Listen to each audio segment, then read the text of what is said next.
I do know that, at the national level, only we're yet to even attain 10,000 megawatts of electricity. And you were coming up with, 15 already? Yeah, we built it. We financed and built it. It was a contract project. We were to supply electricity to the central area of Abuja. We were the first independent power company, that is private power company in Nigeria. We built it, and it was supplying electricity reliably for 2 years, 4 months of the period of the contract. And people heard that this was happening. How much was invested in that project? I don't remember the exact amount, but you couldn't guess. Well, no, I can guess, because 1 megawatt is $1.3 million in Nigeria, and we invested in 22 megawatts. It was the reliability of electricity that prompted the people of Aba to begin to ask, "Can you come and do this power plant of similar type for us?" Interestingly, the Minister of Finance at the time had invited the World Bank president to Nigeria. So they all went to Aba, and the industrial community were asked, what's the number one thing for which, if done for you, you will have increased production, seamless production, quality production? They said electricity. So they said, okay, over to you, geometric power. And that's how we started the Aba project. And we went on to build in Aba an embedded power plant, 141 megawatts now, to be scaled to 188 megawatts. And we built it so that Aba will not ever have issue with electricity. So what's the position now? Okay, built. Interestingly, in 2013, the government sold that ring fence.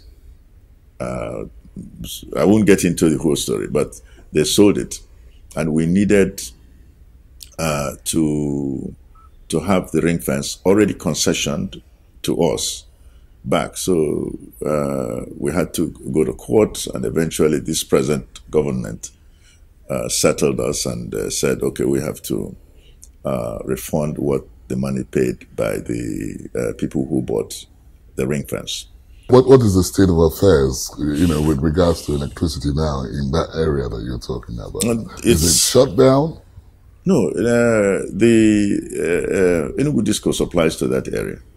I do know that, at the point you left the university to take up that job of a minister of power, what was going on in your mind? Actually, I left the university in America, University of Pittsburgh, to come back here to make my own small contribution to electricity development in Nigeria. Because I had, when I was Minister of Science and Technology in the early 90s, I discovered that the main impediment to industrial development in Nigeria was electricity. Did you think at that time that the country was ready or needed to, immediately go into privatizing the electricity industry? Absolutely, because the act that the end result of the act would be privatization. The act was made in 2005. And so there was no other way it could end other than to end in privatization. That's okay. It's actually the method of privatization that mattered. Okay, that is, when we started the privatization, we set 2 ground rules: that those who are acquiring the assets must have, in fact, these 2 capacities. One is financial capability and technical capability. And so if you don't have it, you're not supposed to get the asset. At the time you undertook this project of privatization, what gave you the most headache? Oh, the unions.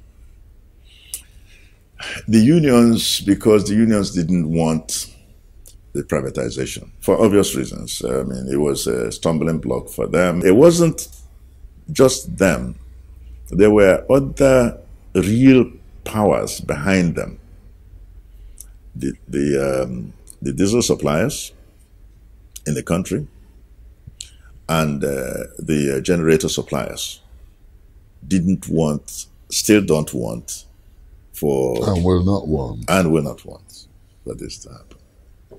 And so they were financing them as well. So what did you have to do?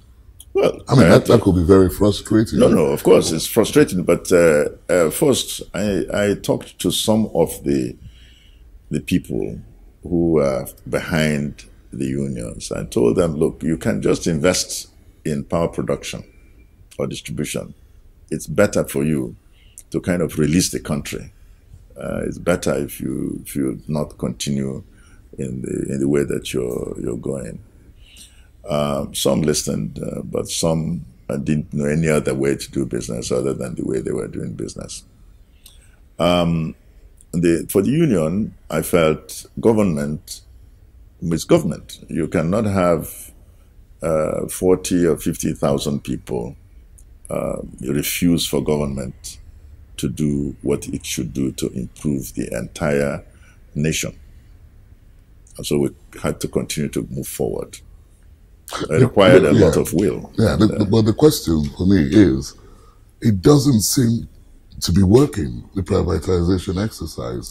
What is happening? Okay. Why is that sector difficult to lift up itself? You remember the two ground rules?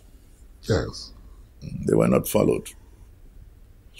Because I personally left after the submission of bids. So I left government after that. What do you mean you left government? Were you sacked or you resigned? No, I resigned. You just resigned? I mean, anybody can decide to say whatever they want to say about Nnaji was sacked or about Nnaji, I don't. Oh, you also heard the rumor or the story? Of course, it was in the papers, no? The next day after my resignation, the president also was gracious enough. And when he went 2 days, I left government on a Tuesday. On Thursday, he was in Onitsha. And they asked him, what did I do? And he said, Professor Nnaji committed no offense. It's in you can go and Google it.